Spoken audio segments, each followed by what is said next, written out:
کیا آپ جانتے ہیں حضور اکرم صلی اللہ علیہ وسلم پر وحی کیسے نازل ہوتی تھی؟ ایک شخص حارث بن حشام نامی نے نبی کریم صلی اللہ علیہ وسلم سے سوال کیا تھا کہ یا رسول اللہ، آپ پر وحی کیسے نازل ہوتی ہے؟ آپ صلی اللہ علیہ وسلم نے فرمایا کہ وحی نازل ہوتے وقت کبھی مجھ کو گھنٹی کی سی آواز محسوس ہوتی ہے اور وحی کی یہ کیفیت مجھ پر بہت شاق گزرتی ہے۔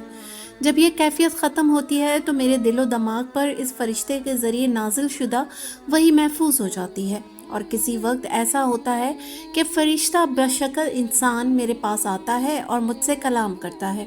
بس میں اس کا کہا ہوا یاد رکھ لیتا ہوں۔ حضرت عائشہ رضی اللہ تعالیٰ عنہا کا بیان ہے کہ میں نے سخت کڑاکے کی سردی میں نبی کریم صلی اللہ علیہ وسلم کو دیکھا ہے کہ آپ صلی اللہ علیہ وسلم پر وحی نازل ہوئی، اور جب اس کا سلسلہ موقوف ہوا تو آپ صلی اللہ علیہ وسلم کی پیشانی پسینے سے شرابور تھی۔